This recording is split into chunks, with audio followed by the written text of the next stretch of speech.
से पहले श्लोक से पाठ। दूसरा अध्याय, पहला श्लोक। संजय उवाच तं तथा कृपयाविष्टम्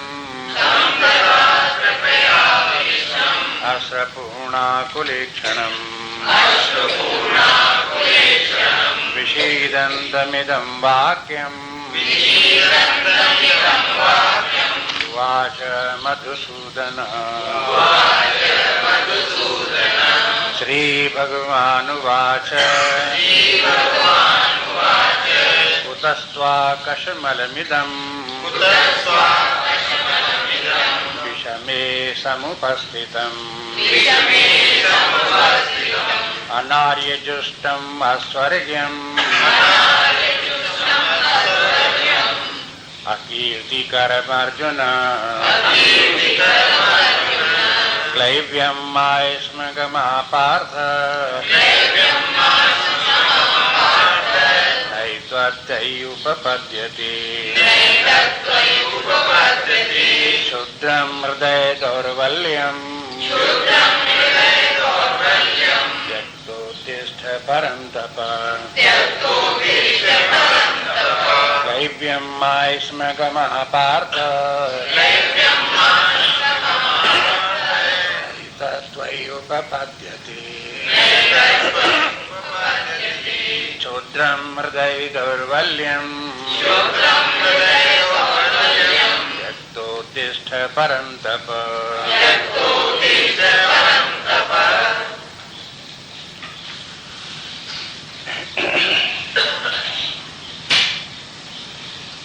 अब फिर स्मरण करें कि कुरुक्षेत्र का मैदान है, दोनों तरफ की सेनाएं खड़ी हैं। अर्जुन का रथ दोनों सेनाओं के मध्य में खड़ा है। अर्जुन ने दोनों सेनाओं की तरफ दृष्टि डाली और उसे जब अपने बंधु बांधव युद्ध करने के लिए आए दिखाई दिए तो उसके मन में मोह उत्पन्न हो गया और वो सोचने लगा कि युद्ध करना कल्याणकारी नहीं है, इससे बहुत विनाश होगा और ये तो अधर्म का कार्य है। भगवान कृष्ण उसको समझा रहे हैं। 2 श्लोकों में संक्षेप में भगवान कृष्ण ने अर्जुन से कहा कि देखो ये है वास्तव में तुम्हारा धर्म नहीं है, तुम धर्म को भूल रहे हो। जो तुम्हें करना चाहिए उसकी तरफ तुम्हारा ध्यान नहीं है। अर्जुन का ध्यान तो दूसरी तरफ है कि बंधु बांधव मारे जाएंगे और उनको मारना अधर्म है। भगवान कृष्ण का ध्यान दूसरी तरफ है। वो कहते हैं कि तुम अपने कर्तव्य को नहीं देख रहे हो। तुम्हारा कर्तव्य जो है ये है युद्ध करना है। तो धर्म दोनों ही हैं, सामान्य धर्म भी है और व्यक्ति का अपना स्वधर्म भी है। स्वधर्म की तरफ भी व्यक्ति को ध्यान देना चाहिए। इस स्थिति को समझने के लिए एक उदाहरण देखें। मान लो कि एक न्यायाधीश है, उसके सामने बहुत से मुकदमे आते रहते हैं। लोग जो हैं किसी का हनन कर देते हैं, हत्या कर देते हैं, उनके मुकदमे उस न्यायाधीश के पास आते हैं। जज उनके ऊपर विचार करता है। बहुत से लोग दोषी ठहरते हैं। उन दोषी लोगों को वो जज फांसी की सजा दे देता है। साल 2 साल तक 10 साल तक वो यही कार्य करता रहता है। उसने हजारों लोगों को फांसी की सजा बोल दी और ये कार्य करता रहा। लेकिन एक बार उसके सामने मान लो ऐसा मुकदमा आ गया जिसमें कि उसी के पुत्र ने किसी से लड़ते हुए अपने साथी को मार दिया, वो मर गया। उसके ऊपर मुकदमा चला और उसी जज के सामने ही आ गया मुकदमा। अब जज के सामने 2 बातें हैं। एक तो ये कि यह सिद्ध होता है कि इसने एक व्यक्ति को मारा है, इसलिए इसको भी फांसी की सजा होनी चाहिए। और दूसरी तरफ एक विचार और भी आता है कि ये मेरा पुत्र है। जब पुत्र है तब उसके विचार दूसरे प्रकार से आने लगते हैं। वो सोचता है कि फांसी की सजा दे देने से क्या फायदा, जिसको सजा दी गई वो तो मर गया, उसका कोई सुधार तो हुआ नहीं। कुछ ऐसा काम होना चाहिए जिससे आगे से इस प्रकार से ये जो दोषी व्यक्ति हैं आगे इस प्रकार का अपराध ना करें। लेकिन जब व्यक्ति मरे ही जाएगा तो अपराध क्या सवाल है उसका, आगे करे न करे उसको दंड देना, इस प्रकार का फांसी की सजा देना कोई ठीक बात नहीं दिखाई देती। इसलिए वो सोचने लगा कि फांसी की सजा जो कानून में है ये कोई ठीक सजा नहीं है, ये है अमानवीय सजा है, अकल्याणकारी सजा है, समाज के लिए हितकारी बात नहीं है, जो दोषी व्यक्ति है उसके लिए भी हितकारी बात नहीं है। इसलिए वो सोचने लगा कि अब हम पार्लियामेंट को इस बात का लिख करके भेजेंगे कि देखो ये फांसी की सजा दी जाती है, ये ठीक नहीं है, ये नहीं दी जानी चाहिए। अब बताओ कि उसका ये विचार जो अब आया पुत्र को देख करके वो कहाँ तक न्याय संगत है। जब तक और लोगों को फांसी सजा देते रहा तब तक उसके मन में इस प्रकार का विचार नहीं आया, लेकिन जब अपना पुत्र सामने आ गया तो अब देखो उसकी बुद्धि किस प्रकार से काम करने लगी।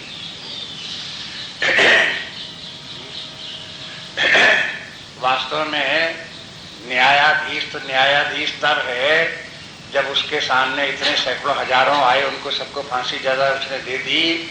उसी प्रकार का एक अपराधी उसका पुत्र भी आया तो वहां उस पुत्र को न देखे उसे भी फांसी की सजा दे। अगर सरकार को भी लिखना तो उसके बाद लिखता रहे, लेकिन अपने पुत्र को बचाने के लिए अगर उसके मन में इस प्रकार के विचार आने लगते हैं तो वो अपने न्यायाधीश के पद से गिर जाता है, वो उसके लिए उचित नहीं है। यही स्थिति अर्जुन की भी है। अर्जुन एक प्रकार से समाज का संरक्षक है, धर्म का रक्षक है, और धर्म के लिए वो सारे जीवन युद्ध करता रहा और जाने कितने लोगों को युद्ध में मारा, हजारों लोगों को युद्ध में मार चुका है। बहुत युद्ध हो चुके हैं उसके सामने जीवन में, और उनको मारते समय कभी भी उसको अर्जुन को ये नहीं लगा कितने लोगों की हत्या हो रही है, इसमें बहुत से अच्छे व्यक्ति भी होंगे, बुरे व्यक्ति भी होंगे, जिनको हम मार रहे हैं, ये कोई कल्याणकारी कार्य नहीं है। लेकिन आज जब उसने देखा कि सब अपने बंधु बांधव परिवार के ही लोग खड़े हैं, पुत्र पौत्र भी खड़े हुए हैं, इस युद्ध भी ये सब मारे जाएंगे, तब उनकी रक्षा का विचार उसके मन में आने लगा और लगने लगा धर्म ये है कि इनके जीवन को बचाओ। इस प्रकार की समस्याएं आती रहती है जीवन में, इसलिए शास्त्र इन समस्याओं को सामने रखते हैं और उसके बाद में फिर उनका निर्णय देते हैं।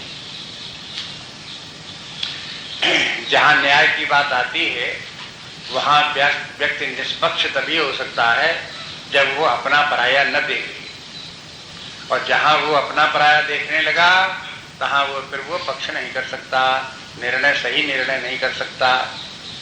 न्याय हो जाए तो उसके लिए मुश्किल पड़ जाएगा। इसीलिए अब भगवान कृष्ण को तो ये दिखाई देता है कि अर्जुन के लिए इस समय न्याय युक्त क्या कार्य है, लेकिन अर्जुन जो है वो हो उस न्यायाधीश की तरह जो अपने पुत्रों को देख करके फांसी की सजा देने में संकोच करने लगा, वही बात यहाँ पर आ गई।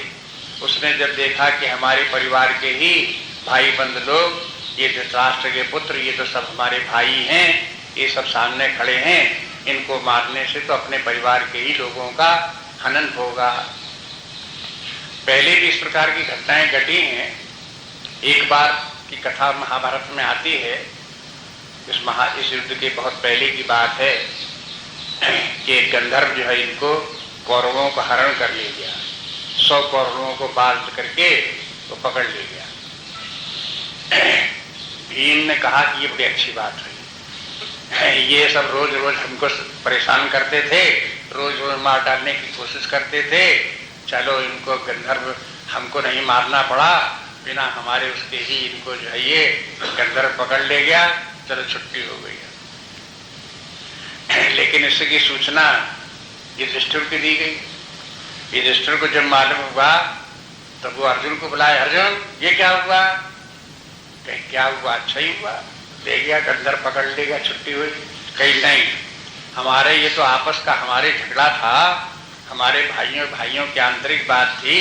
उस समय एक तरफ वो 100 कौरव थे, एक तरफ हम 5 पांडव थे, और हमारा आपस में आपसी मतभेद था, वो चल रहा था। लेकिन अगर कोई दूसरा आवे और वो आक्रमण करे तो फिर हम सब मिलकर के 105 हैं और उसकी जो है उनकी कौरवों की रक्षा करनी चाहिए, यही हमारा धर्म है। फिर युधिष्ठिर की आग्रह करने पर अर्जुन को जाना पड़ा और उनसे यक्ष को उससे युद्ध करके और इनको कौरवों को छुड़ा करके लाना पड़ा। तो यहाँ पर जो भाई भ्रातृ बंधुत्व की भावना है वो युधिष्ठिर के मन में भी थी, अर्जुन के मन में भी थी कि सब अपने भाई हैं। भले ही ये राज्य के लोक में इस प्रकार का कार्य कर रहे हों तो भी हैं तो अपने भाई बंधु, इनको समझाए बुझाए बात दूसरी है, लेकिन युद्ध करके इनको सबको मार देना ठीक नहीं है। ये तो तर्क चल रहा था अर्जुन की बुद्धि में। लेकिन भगवान कृष्ण ने कहा कि तुम्हारा वो धर्म ठीक है कि बंधु बांधवों की रक्षा करनी चाहिए, अपने स्थान पर वो भी ठीक है, लेकिन जब धर्म की बात आवे तो धर्म की रक्षा के लिए क्षत्रिय का मुख्य कार्य ये है कि उसके लिए वो युद्ध करे, वो धर्म की रक्षा करे और अपने प्राणों का भय न करे। अगर कोई व्यक्ति धर्म की रक्षा करने में अपने प्राणों को मोह के कारण से युद्ध नहीं करता या धर्मी को दंड नहीं देता तो वो क्षत्रिय नहीं, कायक है। ये बात प्राचीन काल से चली आ रही थी। क्षत्रिय तो इसी बात में है कि वो शत्रु को, अपराधियों को दंड दे। इसलिए भगवान जो है अर्जुन को जब ये कहते हैं कि तुम इनको अपराधी होते हुए भी तुम इनको युद्ध में इनको मारने के लिए तैयार नहीं हो रहे हो, तो ये तुम्हारा धर्म नहीं है, अधर्म है, तुम कायरता कर रहे हो। तो यहाँ पर जितने भी शब्दों का प्रयोग भगवान ने किया है अर्जुन को अपने कर्तव्य कर्म में लगाने के लिए क्या, ये नहीं कहते हैं कि देखो बंधु बांधवों की रक्षा करना ये है ठीक नहीं है, वो तो धर्म है ही है, उसके लिए मना नहीं करते। लेकिन कहाँ धर्म, कौन धर्म विशेष हो जाता है और कौन धर्म सामान्य हो जाता है, ये बात भी समझनी पड़ती है। धर्म तो बहुत है, लेकिन किस समय किसकी प्रायोरिटी होती है, किसको महत्ता देनी पड़ती है, ये बात भी सोचनी पड़ती है। जहाँ जो धर्म प्रधान होगा उसको मानना पड़ेगा, और जो दूसरा धर्म अप्रधान है, उतनी महत्ता नहीं रखता है, उसको छोड़ देना पड़ता है। एक जगह धर्म की चर्चा करते हुए इनमें जो स्मृति ग्रंथ हैं, पराशर स्मृति ग्रंथ, वशिष्ठ स्मृति ग्रंथ, इनमें एक जगह आता है इस प्रकार से कि देखो अपने परिवार की रक्षा करनी चाहिए, उसका पालन पोषण करना चाहिए, व्यक्ति का धर्म है। लेकिन जब समाज के हित के लिए, जिससे कि समाज में हजारों लोगों का हित हो रहा हो, तो फिर उसे अपने परिवार के जीवन की रक्षा की चिंता न करके उस समग्र समाज की रक्षा करने का विचार करना चाहिए और अपने परिवार को भी उसके लिए सैक्रिफाइस कर देने के लिए तैयार रहना चाहिए। यही व्यक्ति का धर्म है।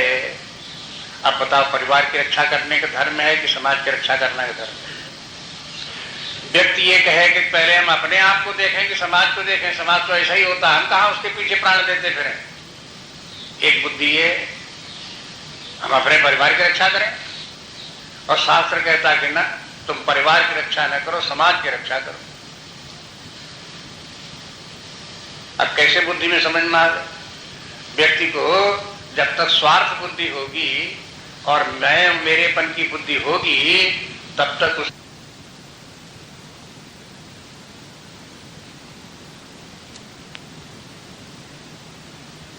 मैं मेरा, बस ये व्यक्ति को अधर्म से भी च्युत कर देता है, परमार्थ से भी गिरा देता है। इसलिए इसको त्यागना पड़ेगा, तब व्यक्ति का धर्म का भी न्याय होगा और परमात्मा की भी तभी प्राप्त होगी। इसलिए इनमें तो दोष है ही, मैं मेरे में। तो इसीलिए अब भगवान कृष्ण जो धर्म के जो गुण तत्व हैं उनको समझने के कारण से, बल्कि शास्त्रों में ये भी कहा गया कि भगवान क्या है, धर्म ही उनका विग्रह। व्यवहारिक जीवन में जो धर्म है वो परमात्मा का ही रूप है। उस धर्म की रक्षा और सेवा वैसे ही करनी चाहिए जैसे कोई भक्त भगवान की सेवा करता है, जैसे कोई व्यक्ति भगवान की शरण में जाता है, उनकी सेवा करता है, उनमें प्रेम रखता है, उसी प्रकार से धर्म में प्रेम रखना चाहिए, उसके प्रति समर्पित रहना चाहिए और उस धर्म की रक्षा में लगे रहना चाहिए। और धर्म अपने मनमानी ढंग से नहीं चलता, क्योंकि धर्म अपने मन से सोचने लगेंगे तो अपनी बुद्धि तो स्वार्थ और अहंकार से ग्रसित होने के कारण से सीमित और संकुचित है। वो धर्म को ठीक निर्णय हमारी बुद्धि नहीं कर सकती। इसलिए धर्म वही है जो शास्त्र कहे। शास्त्र में जो धर्म का निरूपण है वो अधिकाधिक लोगों के कल्याण के लिए है, अधिकाधिक लोगों के सुख के लिए, शांति के लिए है। कहीं थोड़े व्यक्तियों के लिए, एक व्यक्ति के लिए, उसके लिए धर्म नहीं है। इसलिए जो है वो शास्त्र के मत को लेकर के धर्म को समझने का प्रयास करना चाहिए। इसीलिए भगवान ने 3 बातें अर्जुन से कही कि अर्जुन, अगर तुम ये निर्णय करते हो हम युद्ध नहीं करेंगे तो ये तो एक तो अनार्जुष्ट है, माने आर्य लोगों के लिए जो श्रेष्ठ व्यक्ति हैं समाज में, जिनकी परिमार्जित बुद्धि है, धर्म के रहस्य को समझने वाले व्यक्ति हैं, वो तुम्हारी जैसी बात का निर्णय नहीं लेंगे। वो यानी तुम्हारा जो निर्णय है वो निम्न स्तर की बुद्धि का निर्णय है। श्रेष्ठ व्यक्तियों की बुद्धि का जैसा निर्णय होता है वैसा तुम्हारा नहीं है। पहली बात ये। और अगर तुम ये बोलने लगे कि हम धर्म की बात कर रहे हैं, इन सबकी रक्षा करके धर्म होगा, तो धर्म भी नहीं है ये। यदि तुम जो मुख्य धर्म है, प्रधान धर्म है, उसको छोड़ देते हो, अवान्तर धर्म को पकड़ कर चलते हो, तो ये तुमको स्वर्ग नहीं ले जाएगा, बल्कि जो तुम्हें बड़ा धर्म पालन करना चाहिए था, मुख्य धर्म पालन करना चाहिए था, उसके न पालन करने के कारण से तुम्हारा पतन होगा, नरक जाओगे। अभी कहो कि चलो हमने एक बड़ा धर्म नहीं पालन किया, थोड़ा धर्म तो पालन किया, ये तो हमको स्वर्ग में ले जाएगा, नहीं ले जाएगा। ये दूसरा निर्णय। और तीसरी बात ये है कि अगर तुम दूर दूर की बातों को न सोचो तो कम से कम इतना तो समझो ही कि तुम लौकिक व्यवहार में भी अगर देखो तो तुम समझते हो कि इन सब लोगों के ऊपर तुम कृपा कर रहे हो और ऐसी कृपा करने से तुम जो है बड़े यशस्वी बनोगे, तुम्हारी लोग बड़ी प्रशंसा करेंगे। ये बात भी गलत है। जब तुम युद्ध से विमुख होकर के, छोड़ करके युद्ध से हटोगे, भागोगे, तो यही तुम्हारे शत्रु लोग तुम ये नहीं कहेंगे कि अर्जुन ने देखो हम लोगों के ऊपर कितनी कृपा की और युद्ध नहीं किया तो हम लोग बच गए, मारे जाते। ऐसा बोलेंगे? वो ये बोलेंगे कि देखो अर्जुन कायर था, जब इतनी 11 क्षोणी सेना विशाल देखी और इतने शक्तिशाली हम लोगों को देखा तो मारे डर के भाग गया, बड़ा बहादुर बनता था। ये तुम्हारे जब निंदा होगी तो ये निंदा भी तुमको कष्ट देगी। अंततः यही बात समझ लो। वैसे इससे बड़ी बात स्वर्ग का विचार करना चाहिए। उससे भी बड़ा बात यह है कि जो शास्त्र और धर्म श्रेष्ठ पुरुष, महान पुरुष लोग जो हैं, जिनके जो सिद्धांत मान्यताएं, उनका पालन करना चाहिए। लेकिन अगर वो दोनों नहीं कर सकते, कम से कम तो ये तो मोटी बात है, कम से कम अपनी इज्जती के लिए युद्ध करो, बदनामी तो न करा। ये कह करके भगवान ने अर्जुन को समझाया। अब इसमें इस श्लोक में, तीसरे श्लोक में भी अर्जुन की जिस प्रकार का निर्णय है उसके लिए क्लैव्य शब्द का भगवान कहते हैं। क्लैव्यम मास्मगा पार्थ, हे पार्थ तुम क्लीवता को प्राप्त न हो। पहले कहा कश्मल तुमको कहां से आ गया इस अवस्था, इस अवसर पर, ये कुअवसर पर, माने इस प्रकार का विचार अन्यत्र कहीं आया होता तो वहां विचारणी भी हो सकता था। मान लो युद्ध की तैयारी न हुई होते, युद्ध के पहले की बात होती, महीने 2 महीने 6 महीने पहले बात विचार आया होता कि युद्ध हम करें न करें, अपने भाई बंधुओं से युद्ध करना पड़ेगा, उस समय विचार कर रहे होते तो बात दूसरी थी, भिन्न प्रकार से बात होती। लेकिन आज जब दोनों तरफ की सेनाएं सामने खड़ी हैं उस समय अगर तुम ये कहते हो कि मैं युद्ध नहीं करूंगा, तो ये तो असमय में तुम्हारा इस प्रकार का विचार है। इस समय विचार नहीं करना, ऐसा विचार नहीं आना चाहिए कि हम युद्ध छोड़ करके चले जाएं। फिर ये कहते हैं अगर तुम युद्ध छोड़ करके जाते हो तो ये क्लीवता होगी। क्लीवता माने नपुंसकता, माने वीरता की बात नहीं होगी, कायरता की बात होगी। तुम जैसे वीर योद्धा और तुम्हारे लिए इस प्रकार की कायरता सिद्ध होगी, ये तुम्हें शोभा नहीं देता। पार्थ कह करके भी मानो भगवान अर्जुन को स्मरण दिला रहे हैं कि तुम प्रथा के पुत्र हो। एक बात ये भी महाभारत में आती है कि जब वो युद्ध की तैयारियां हो रही थी, विचार हो रहा था युद्ध करें न करें, तब ये है इनकी माँ जो कुंती माँ थी, उनका नाम प्रथा भी था, इसलिए जो है वो उन्होंने अर्जुन के सामने एक सूचना भेजी। एक दूत आया और अर्जुन से आकर के उसने कहा कि कुंती माता ने कहा कि क्षत्राणियां अपने पुत्रों को जन्म जिस अवसर के लिए देती हैं कि जब वे धर्म के लिए अपने प्राण देने को तैयार हो जाते हैं, वो अवसर अब आ गया है।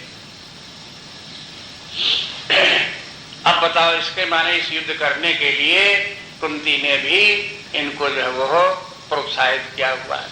और वो जब इसकी जिसकी की माँ इतनी वीर हो, जो अपने पुत्रों को इसलिए धर्म की रक्षा के लिए मर जाने के लिए सारी जिंदगी शिक्षा देती रही हो, और उसका पुत्र इस बात के लिए सोचने लगे कि प्राण बचाओ, भागो, इनकी रक्षा करो, युद्ध न हो, तो ये तो बड़ी ही शर्म की बात है।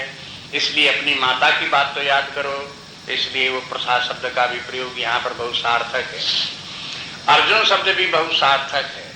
अर्जुन के माने है जो बहुत, आ माने नहीं, रिज के माने सीधा, और ना माने भी नहीं है। रिज ना, जो सीधा ना हो तो एक तो वो, और फिर जो सीधा ना हो उसमें आ लगा तो ना हो। दो निषेध हो गए, एक आ हो गया शुरू में, ना हो गई बाद में। और रिज के माने है सीधा, माने रिज न होना, टेढ़ा होना। जो टेढ़ा न हो वो अर्जुन। एक तो अर्थ इस प्रकार से, और दूसरा अर्जुन का अर्थ ये भी है जो शुद्ध हो, पवित्र हो, सुंदर हो, निर्मल हो, ये भी अर्जुन का अर्थ है। तो कहते हैं तुम तो बड़े निर्मल बुद्धि के व्यक्ति हो और बड़े सुंदर व्यक्ति भी हो, तुम्हारे लिए इस प्रकार का ये निर्णय करना, कायरता की बात विचार करना, तुम्हारे लिए कश्मल तुम्हारे अंदर उत्पन्न हो जाए, ये कहां से आ गया? ये कश्मल तुम्हारा स्वभाव नहीं है, ये कश्मल तो तुम्हारे कहीं से आकर के आगंतुक है, जो आ उपस्थित हुआ और कुसमे में आ उपस्थित हुआ। भगवान ऐसे देखते हैं, देखो उनकी दृष्टि इस प्रकार की है। अब कहते हैं कि तुम ये तो क्लीवता होगी, नपुंसकता होगी, कायरता का तुम भाग खड़े होते हो। नैतत्वयि उपपद्यते, एतत्वयि न उपपद्यते, तुम्हें ये शोभा नहीं देता ऐसी बातें करना कि मैं युद्ध नहीं करूंगा और छोड़ करके चले जाऊंगी, ये कोई अच्छी बात नहीं लगती। वीर व्यक्ति ऐसे नहीं बोला करते, उनका भाव विचार दूसरे ही प्रकार का होता है। उसी की जैसे तुम तक अब तक तुम्हारी वीरता के भाव रहे वो होने चाहिए। अब तुमको ये कायरता इस समय कहां से आ गई? और कहते क्षुद्रम हृदय दौर्बल्यम, ये तुम्हारी हृदय की क्षुद्र दुर्बलता। हृदय की दुर्बलता तो है ही है, क्षुद्रता निकृष्ट कोटि की दुर्बलता है। अगर कहीं किसी से उदारता आ जाए, प्रेम की भाव आ जाए, कहते को हृदय कोमल हो गया है किसी के प्रति, तो अच्छी बात है। लेकिन निकृष्ट कोटि की दुर्बलता है। अगर कहीं किसी से उदारता आ जाए, प्रेम की भाव आ जाए, कहते को हृदय कोमल हो गया है किसी के प्रति, तो अच्छी बात है। लेकिन जहां पर इस प्रकार के दुष्टों को दंड देने की बात आवे और वहां कहीं का हृदय कोमल होने लगे, तो ये तो व्यक्ति की क्षुद्रता है, कमजोरी है उसकी। उस समय तो उसे कठोर होना चाहिए, दृढ़ होना चाहिए। जहां दंड देना उसे दंड देना चाहिए, यही तुम्हारा धर्म है। इसलिए कहते हैं क्षुद्रम हृदय दौर्बल्यम, तुम इसको त्यक्त्वा, इस दुर्बलता को तुम छोड़ो और उत्तिष्ठ परंतप, हे परंतप तुम उठ करके खड़े हो जाओ। मैंने उठ खड़े हो जाओ कि मैंने जैसे बैठ गए हो दुर्बल होकर के दुर्बलता को छोड़ो और युद्ध करने का साहस करो और खड़े हो जाओ। संस्कृत में उत्तिष्ठ के माने है उठ खड़े हो, उत के माने ऊपर, उत्तिष्ठ के माने रहो। ऊपर रहो, ये थोड़ी गिर पड़ो नीचे। अरे जीवन के सिद्धांतों में, मान्यताओं में भी कोई नीचे के सिद्धांत पर आ गिरे तो क्या कहेंगे कि कहां आ गिरे तुम नीचे? अपने गौरव के अनुसार अपनी ऊंचाई पर रहो।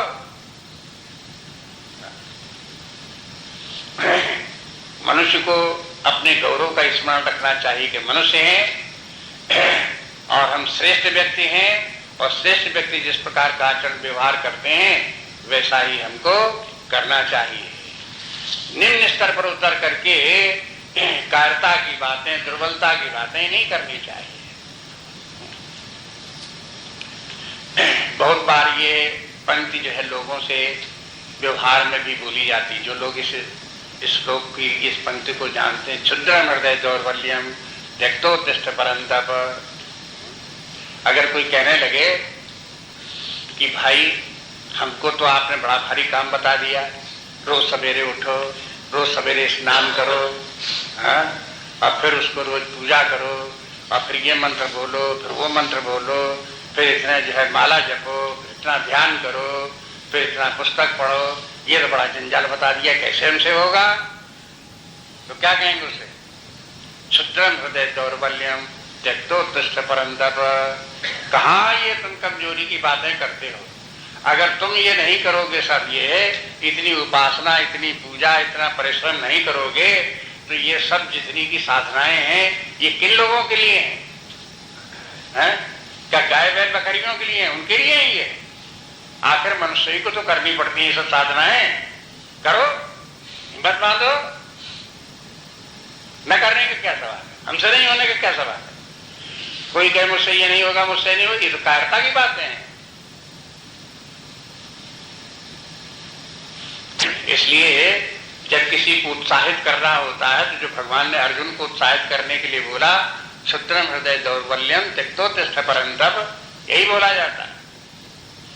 और उत्तिष्ठ के माने हर जगह इतना ही नहीं कि बैठे से खड़े हो जाओ, माने ये है कि अपने भावभूमि में ऊपर के रहो, सदा ये रहो कि श्रेष्ठ कार्य करने के लिए हमारा जीवन है। एक महान व्यक्ति बनने के लिए हम पैदा हुए हैं। हम कोई गिलबिल करके इस प्रकार से कीड़े मकोड़ों की तरह, पशुओं की तरह जीवन जीने के लिए थोड़े पैदा हुए हैं। उत्साह रखो अपने आप में इस प्रकार। अब आगे देखिए इसके, ये तो भगवान की जो बात थी ये इस श्लोक में हो गई। इसके बाद अर्जुन बोलता है, अर्जुन उवाच कथम भीष्महं संख्ये द्रोणं च मधुसूदन इषुभिः प्रतियोत्स्यामि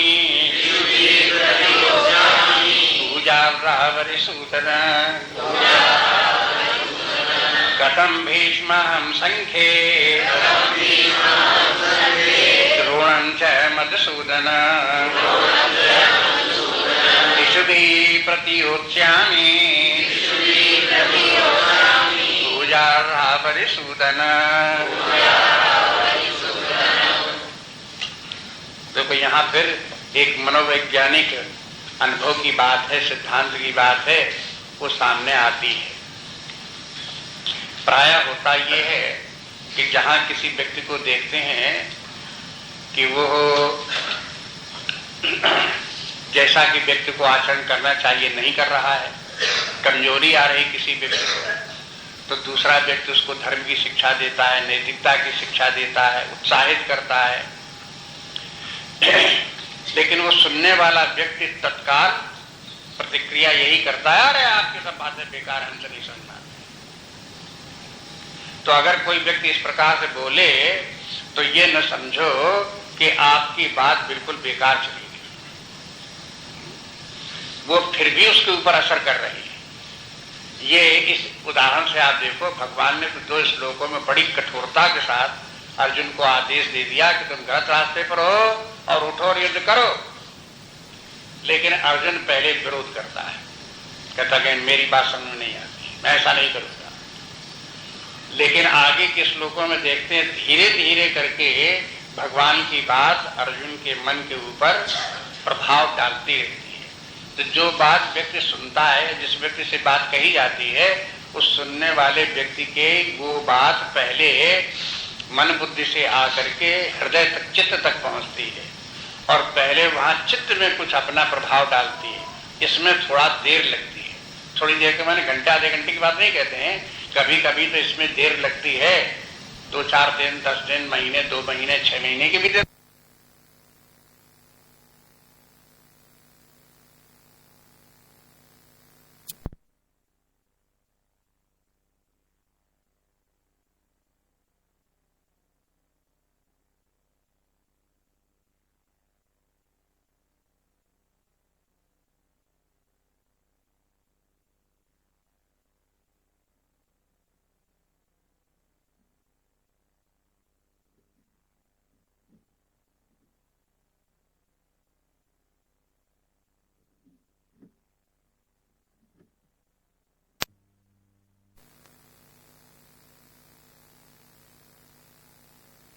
कभी कभी तो इसमें देर लगती है, 2-4 दिन, 10 दिन, महीने, 2 महीने, 6 महीने की भी देर लग सकती है। लेकिन वहां चित्त में पहुंच करके वो बात जब श्रेष्ठ बात अगर होगी, सत्य बात होगी, शिक्षा की बात होगी, तो सत्य अपना असर जरूर दिखाता है। वहां चित्त में पहुंच करके अपना असर दिखाएगा। कालांतर में फिर वहां से जब उसके ही चित्त से वो प्रतिक्रिया होकर के बात उसकी बुद्धि में आएगी, मन में आएगी, तब उसे लगेगा कि जो बात उससे कही गई थी वो बात ठीक है, हमें माननी चाहिए, अब हमें ऐसा ही करना चाहिए। इसलिए शिक्षक लोगों को धैर्य रखना पड़ता है। वो जब कहीं किसी व्यक्ति से कुछ बात कहें, वो बात यदि न भी मानता दिखाई दे तो भी ये न समझ बैठे कि हमारी बात बेकार गई। उसकी प्रतिक्रिया होगी, कालांतर में वो बात समझ में आएगी, तब वो देखने में आएगी।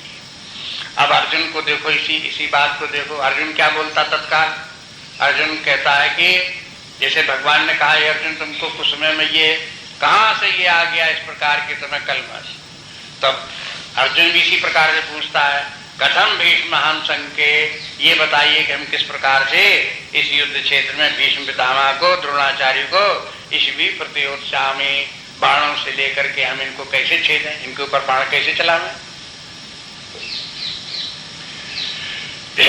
हमारे सामने ये अब तर्क तो उसने धर्म के बहुत से दिए थे, अब एक तर्क और ये दे रहा जो पहले इतना विस्तार से नहीं कहा था। यहाँ पर अर्जुन कहता है कि देखो एक बात आप ये भी देखो कि हमारे सामने युद्ध करने के लिए खड़े हैं भीष्म पितामह, द्रोणाचार्य, उन्हीं का नाम लेकर कहता भीष्म पितामह भी हमारे सामने खड़े हैं, ये द्रोणाचार्य भी खड़े हैं। भीष्म पितामह हमारे वंश के सबसे बड़े हैं, पूजनीय पिता, और पिता के भी पिता पितामह। अब वो हमारे सामने युद्ध के लिए खड़े। अब आप कहो कि इनसे युद्ध करो, तो इनसे कैसे हम युद्ध करें, इनके ऊपर हम बाण कैसे चलाएं, ये तो बड़ा अपराध होगा। और हिम्मत नहीं पड़ती, कभी हमने जिनके के सामने खुल करके जबान नहीं बोली, जिनको कि कभी हमने कहीं कुछ बोला नहीं, चाहे भला करें चाहे बुरा करें, लेकिन कभी प्रतिवाद जिनका नहीं किया, आज कहो उनके ऊपर बाण चलाओ। ये काम जो है ये तो बड़ा कठिन काम है, कैसे होगा हमसे।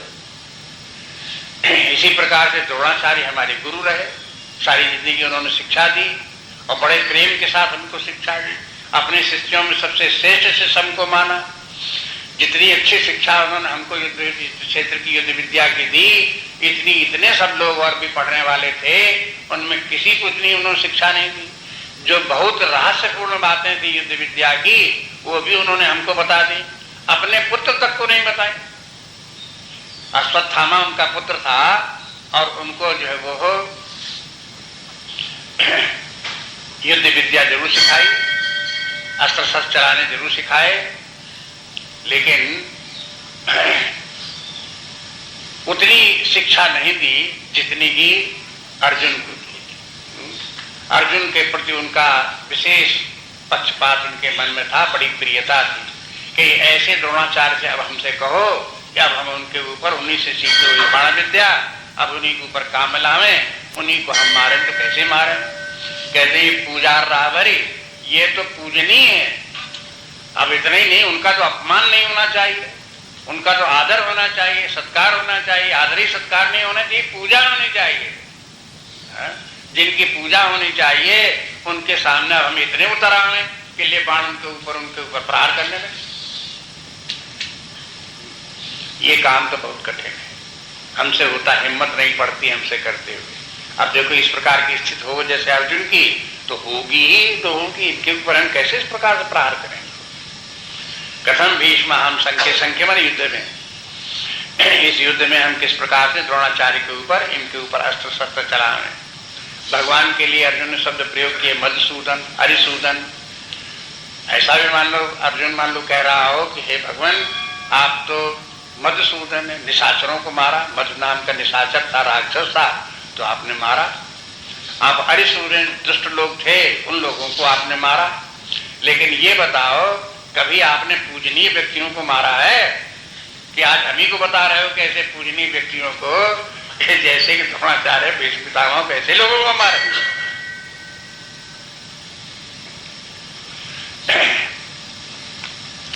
यहाँ इस भी प्रतियोत्स्याम का अर्थ यह है कि यदि ये लोग हमारे ऊपर बाण चलावें तो इनका चलाना तो ठीक है, वो हमको दंड दे सकते हैं, मार सकते हैं, उनका अधिकार है, वो हमसे बड़े हैं। लेकिन इसके बदले में हम उनके ऊपर, उनके बाण चलाने पर भी हमारा बाण चलाना उचित नहीं है। ये कहते हैं प्रतियोत्स्यामि। प्रति के माने बदले में, जब जब एक तरफ से आक्रमण हो तो उसके बदले में जब दूसरा आक्रमण करे, प्रतिक्रिया रूप में करे, तो वहां प्रति शब्द होगा। इसे भी प्रतियोत्स्यामि, नहीं तो प्रति की जरूरत नहीं थी। यही कह सकते हैं कि हम इनके ऊपर बाण कैसे चलाएं। ये कहते हैं जब ये बाण चलावेंगे तब उसके बाद भी हमारा बाण चलाना इनके ऊपर ठीक नहीं है। हमारा तो तब भी यही है कि हम इनको प्रणाम करें, नमन करें, पूजा करें।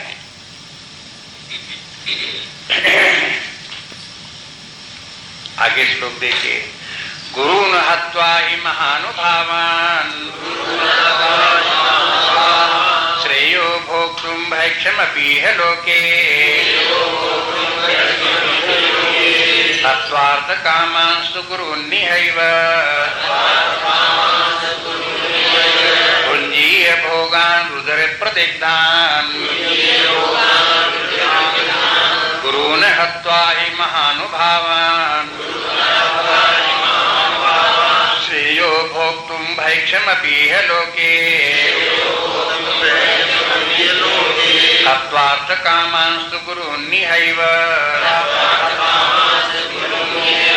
भुञ्जीय भोगान् रुदरे प्रदिग्धान्।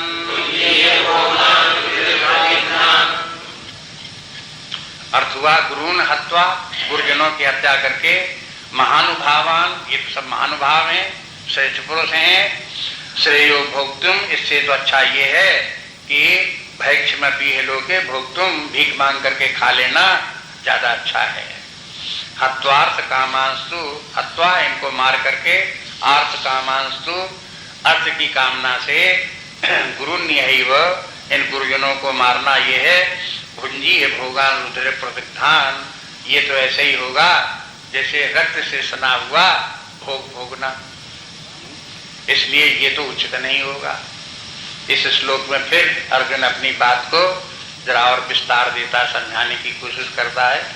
अब ये गुरु के स्थान पर गुरून शब्द है, गुरून बहुवचन में है, तो गुरून बहुवचन में फिर गुरु के माने एक तो यही होता जो शिक्षक है, जो उपदेशक है, मार्गदर्शक, उसे गुरु कहते हैं।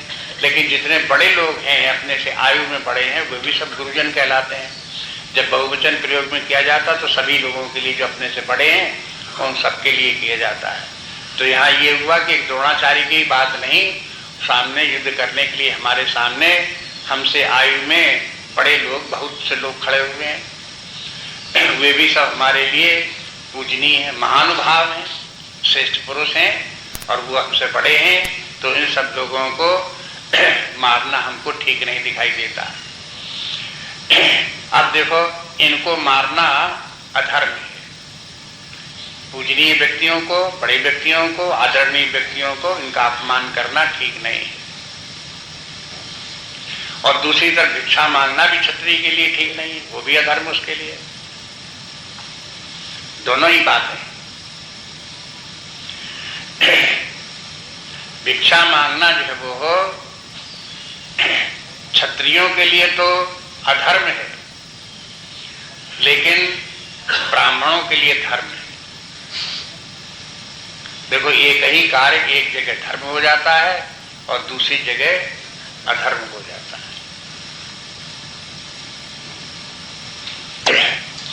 सन्यासी के लिए भिक्षा मांगना धर्म है। अगर सन्यासी भिक्षा न मांगे और संग्रह करे और स्वयं कमा करके खाए तो वो धर्म भ्रष्ट है,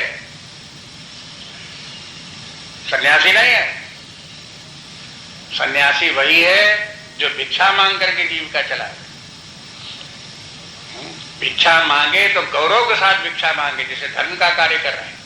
जो लोग समझते हैं कि सन्यासी हमें बनना पड़ेगा, उसके बाद फिर भीख मांगना पड़ेगा और भीख मांगना तो बड़ी खराब बात है, तो ये किस दृष्टि से देख रहे हैं कि अभी उनका जो है गृहस्थ धर्म जो है वो उसका भूत सिर से उतरा नहीं है, इसलिए वो भीतर से बोल रहा है कि कैसे मांगेंगे, मांगना तो बड़ा खराब है।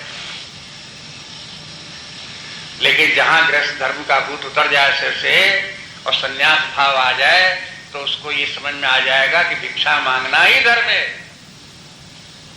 अब इसकी विस्तार से बात समझने के लिए अन्यत्र आप देखो, शास्त्रों को देखो तो आपकी आंखें खुलेंगी, समझ में आएगा। नहीं तो व्यक्ति को जो है वो अपनी भ्रांति, अपने विचार, अपने ढंग से जो सोचने का तरीका है वो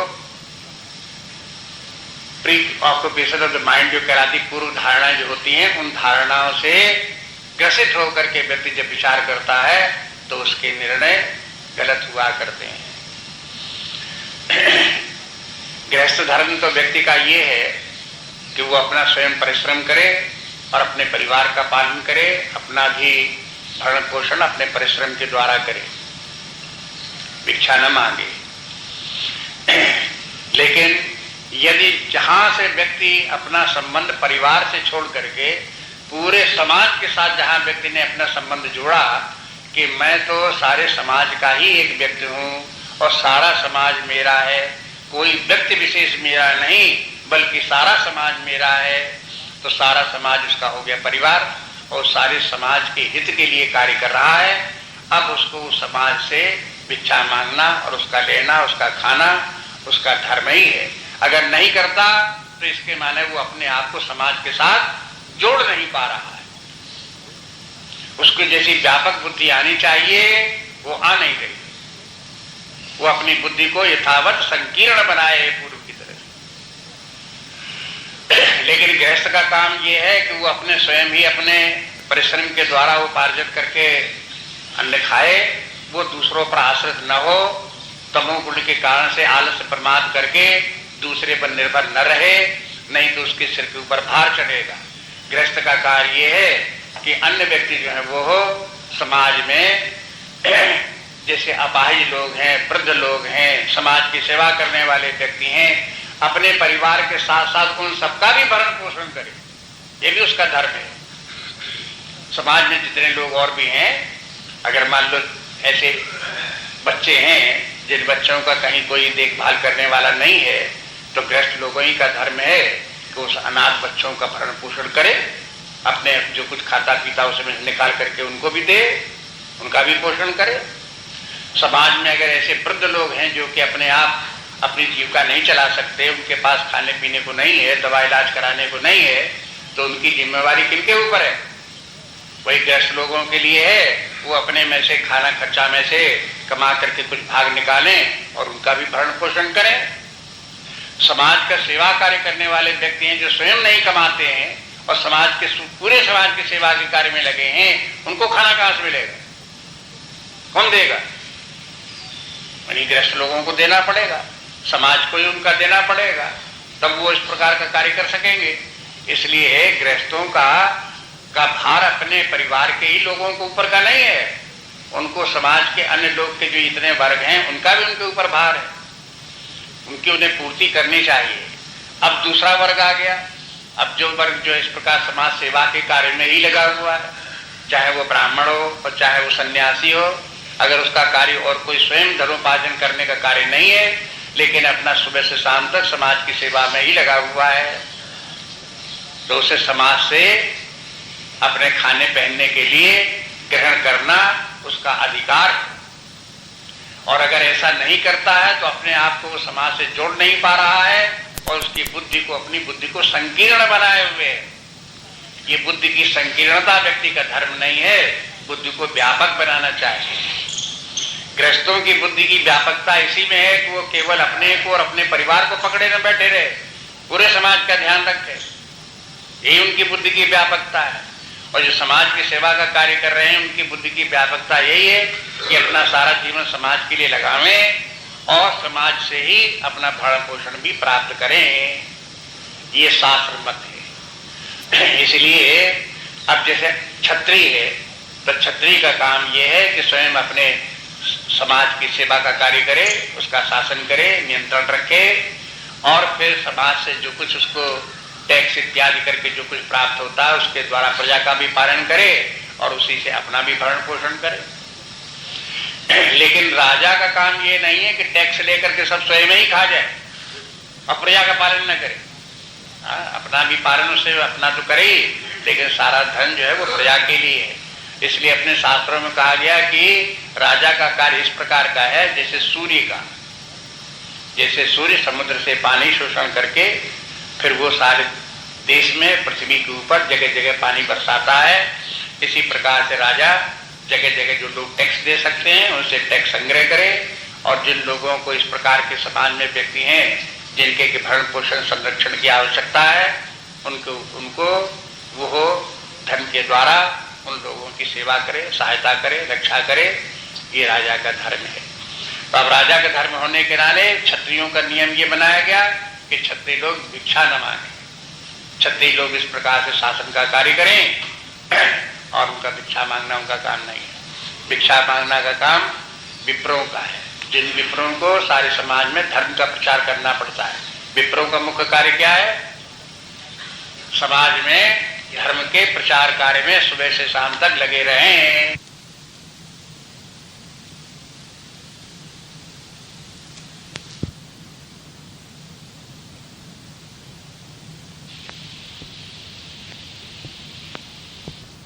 सन्यासियों का भी यही कार्य है कि सारे समाज से जुड़े और सारे समाज को धर्म की शिक्षा दें, स्वयं धर्म के मार्ग पर चले, अन्य लोगों को धर्म के मार्ग पर चलाएं। इसलिए अर्जुन जब यहाँ ये कहता है कि मुझे श्रेयो भोक्तुम भैक्षम अपि शब्द इस बात की सूचना देता है कि यद्यपि मेरे लिए भिक्षा मांगना उचित नहीं है, अधर्म है, लेकिन इन गुरुजनों को मारना तो बहुत बड़ा अधर्म है।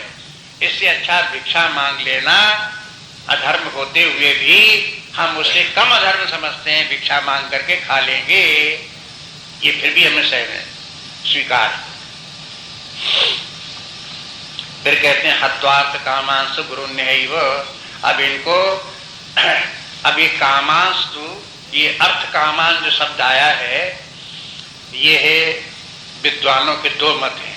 कोई तो अर्थ कामान शब्द को इन गुरुजनों के लिए जोड़ते हैं, द्रोणाचार्य भीष्म पितामह जैसे लोगों के लिए, और कोई इस जोड़ते हैं कि यह है अपने लिए, अर्जुन अपने लिए कह रहा है कि हम जो है वो अर्थ काम से, माने धन की लोलुपता से और राज्य की लोलुपता से अगर इनको मार करके और फिर राज्य का भोग हम भोगते हैं तो वो फिर हमारा जो है वो रक्त में सना हुआ भोग होगा।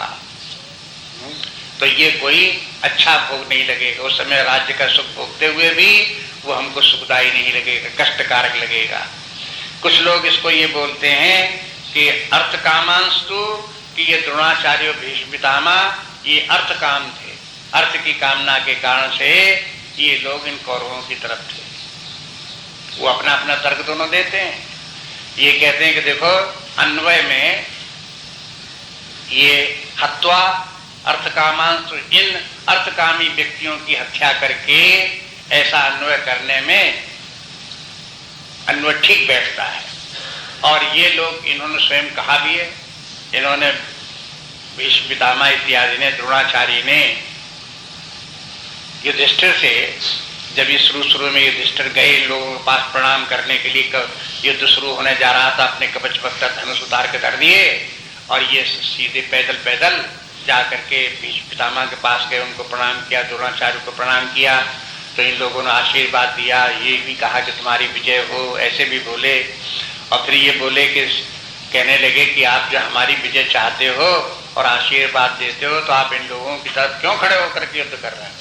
तब इन्होंने बताया कि बात ये है कि हमने इन्हीं के अन्न खा करके हम रहे हैं, इसके इनका अन्न खाया है, इनका नमक खाया है, इनके सारे राज्य सुख इनके भोगे हैं, इसलिए इस समय जबकि युद्ध की बात आवे तब हमें इनका साथ छोड़ करके अलग हो जाना हमें अधर्म दिखाई देता है, अन्याय दिखाई देता है, इसलिए हम इनकी तरफ से लड़ रहे हैं। लेकिन है इनका अन्याय, इसलिए अधर्म की हार होना स्वाभाविक है, विजय तुम्हारी ही होगी। ये बात उन्होंने वहां कह दी।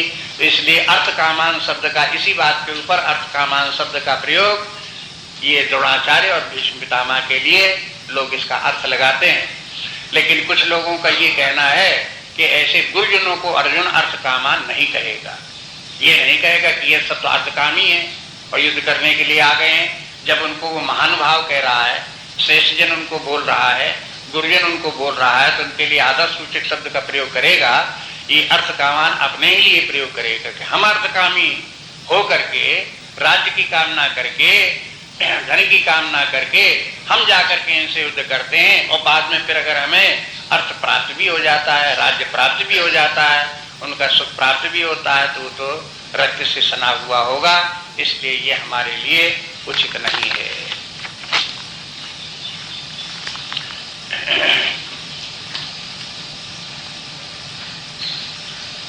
अगला श्लोक है न चैतद्विद्मः कतरन्नो गरीयो यद्वा जयेम यद्वा नो जयेयु यानेव हत्वा न जिजीविषामः तेव स्थिता प्रमुखे धार्तराष्ट्राः न चैतद्विद्मः कतरन्नो गरीयो यद्वा जयेम यद्वा नो जयेयु यानेव हत्वा न जिजीविषामः तेव स्थिता प्रमुखे धार्तराष्ट्राः। अर्जुन आगे कहता है न चेतद विद्मः कतरन्नो गरीयो हो, मुझे ये भी पता नहीं है कि क्या करना श्रेष्ठ है। गरीया माने श्रेयस्कर क्या है, विद्मा माने जानना, न विद्मा मुझे पता न चेतद विद्मा, मुझे ये भी पता नहीं है कि कतरन्नो गरी इन दोनों में से कौन श्रेष्ठ है, युद्ध करना श्रेष्ठ है कि युद्ध न करना श्रेष्ठ है। माने अब इस बात में आकर के अर्जुन जो वो थोड़ा सा ढीला पड़ता है। भगवान ने तो कह दिया तुम्हारा युद्ध करना ही ठीक है, अर्जुन की समझ में आ रहा था युद्ध न करना ही ठीक है। तो अब अर्जुन को लगने लगा कि अब मेरी समझ में नहीं आता युद्ध न करना ठीक है कि युद्ध करना ठीक है, ये दोनों में मेरी बुद्धि अब निर्णय नहीं करने में आ रही है। माने भगवान कृष्ण का भी एक पक्ष अब उसकी बुद्धि कंसिडर करने लगी, अंडर कंसिडरेशन तो आई गई बात। अब वो बात दूसरी कि भगवान की बात को पूर्णतः मान न ले, लेकिन उसके ऊपर विचार तो उसका आ ही गया, एक पक्ष तो वो भी आ ही गया। और फिर कहता यद्वा जयेम यद्वा नो जयेयु, और ये भी मुझे पता नहीं कि इस युद्ध में मैं जीतूंगा या हारूंगा, युद्ध का परिणाम क्या होगा। युद्ध करने के लिए तैयार हो गए, मान लो कि हम ये तो समझ करके हम जीत जाएंगे तो राजा हो जाएंगे, राज्य में प्राप्त हो जाएगा, और ये सभी तो हो सकता हार जाए, मारे जाए, इन्हीं की विजय हो जाए, ऐसी भी तो संभावना है। इसलिए अगर कोई युद्ध की विजय की ही निर्णय होता कि विजय हो जाएगी तो बात भी दूसरी थी, संदेहात्मक स्थिति, परिणाम क्या होगा। फिर कहते हैं कि याने हत्वा न जीविषामः। अब देखो अर्जुन का एक बात तो वो तर्क जो था कि पूज्य जनों को कैसे मारे, एक तर्क था। दूसरा तर्क ये है कि अब मुझे ये समझ में नहीं आता क्या धर्म है क्या धर्म है, ये दूसरा उसका तर्क है।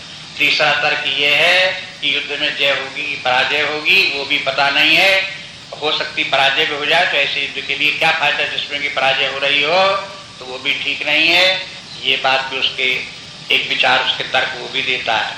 फिर कहता है याने हत्वा न जीविषामा, जिनकी हत्या करके हम जीवित रहना नहीं चाहते, ते अवस्थिता, वे सामने खड़े हैं। प्रमुखे धातराष्ट्र, धृतराष्ट्र के पुत्र और धृतराष्ट्र के और संबंधी लोग, धृतराष्ट्र के वे सब पुत्र और संबंधी लोग सामने खड़े हुए हैं, जिनको कि मार करके भी हम जीवित नहीं रहना चाहते। अगर इनको मार दिया तो हमारे जीवन को धिक्कार है, फिर लगेगा कि हम हैं ही किस लिए, इन सबको मारने के बाद में। तो ऐसा भाव जो हमारे मन में आ रहा है, तो इन सबके सामने खड़े हुए लोगों को, इन बंधु बांधवों को हम कैसे मारें, ये बात भीतर उसके सामने आ जाता है। ये सब बातें इसने अर्जुन ने भगवान कृष्ण से कही। अभी 2-3 श्लोकों में और अर्जुन की बात, कुछ बातें और भी हैं, उनको कल देखेंगे। उसके बाद भगवान का उत्तर फिर प्रारंभ होगा। श्री राम। अर्जुन उवाच